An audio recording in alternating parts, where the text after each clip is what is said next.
Okay, so real quick, we're just going to start with the first off the MVP conversation going on. So right now, obviously, the whole MVP conversation centered around Jokic, Joel Embiid, Damian Lillard's probably thrown in there, LeBron, Harden.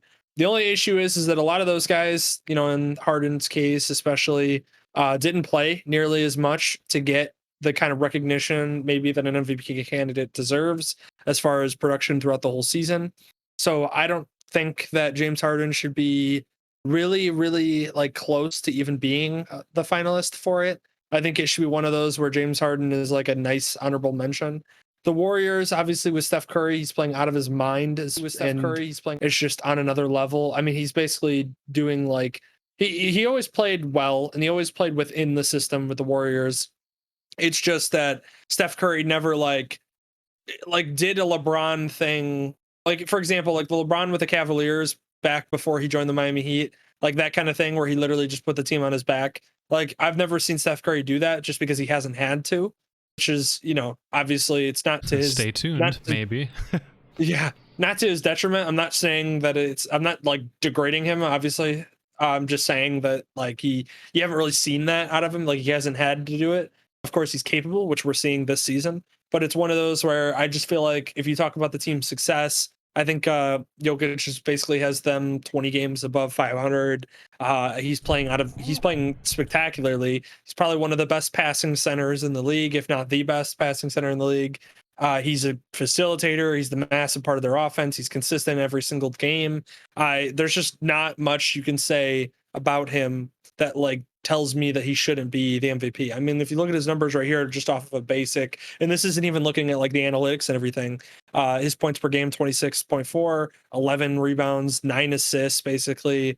It's just, it's insane what he's doing this year, shooting 41% from three. As a center too, being able to stretch the floor is huge for Denver. They have a lot of shooters there, so being the fact that all 5 players on the court could be shooters from three is insane, and part of the reason why they're so good. So you should look at that. And then if you look at numbers, for example, compared to like a Joel Embiid, on which we're showing you here. If you look at the numbers, I mean, yeah, Joel Embiid's got him in scoring. He's got him in slight edge in the rebounding department, but everything else is there for Jokic. I mean, we're talking assists per game, steals per game. Yeah, you can say blocks. Embiid's a little bit better. That's because Embiid's just a better defender overall than Jokic, but Jokic isn't a bad defender by any means. And then if you look at the rest, I mean, 3-point field goals a game, turnovers, he's got him at a slight edge. Field goal percentage, he's doing a little bit better. 3-point percentage, he's a little bit better. He's just playing unbelievably well-rounded basketball, and his team is, the best in the West. So it's one of those where not only is his team the best in the West, but he's also the best player on that team. He's the most important player on that team. And when you look at the actual conversation of MVP, which is most valuable player, a lot of times it basically like LeBron is obviously, he should have been the MVP like 10 times. So has, so could Like, it's Jordan have boring. been. Yeah, exactly. It's basically fatigue is what they, I forget what the actual term they use, but it's basically just fatigue of watching the same player win it over and over again. So we're not talking in the NBA about who deserves realistically to be the MVP. We're more so talking about who is the most valuable player to that team, who's doing that well this year, and that happens to be Jokic. So I'm okay with it 100%. I think Jokic should be the MVP. I think there should be some honorable mentions, though, definitely for Embiid, Harden, Dame, and Steph, obviously, just because of the way they're playing.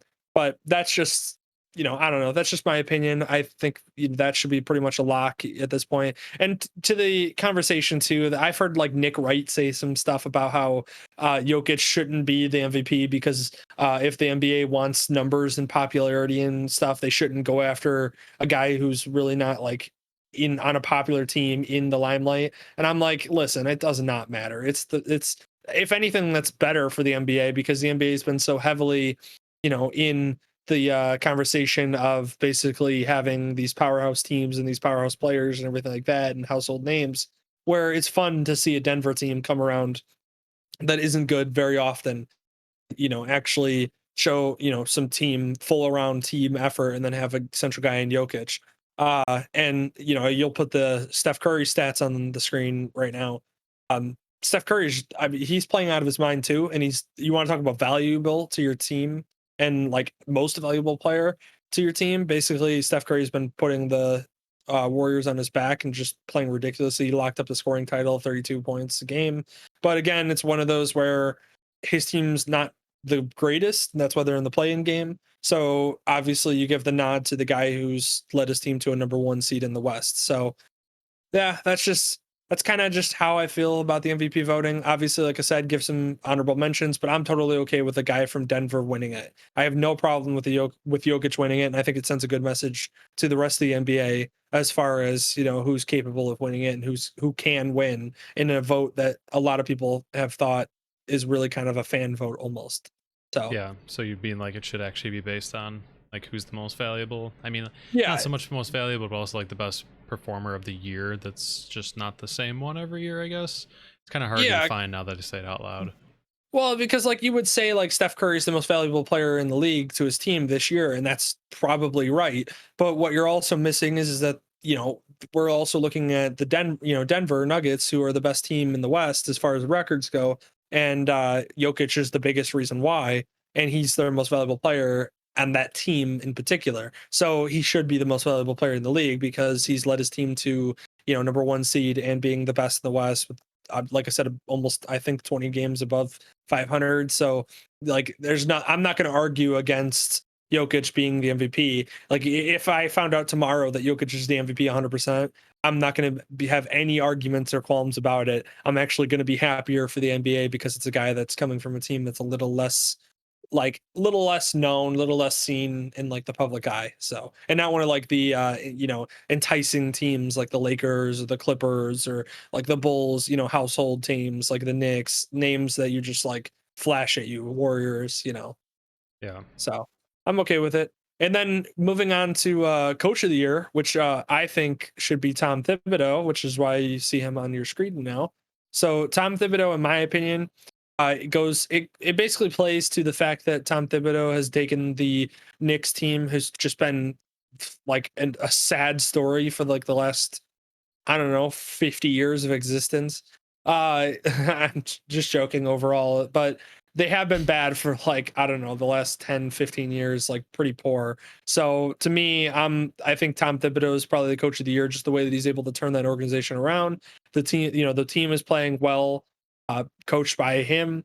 The players are playing much better. They're playing more of a team effort. They're playing better defensively, of course. Tom Thibodeau's a defensive genius, defensive.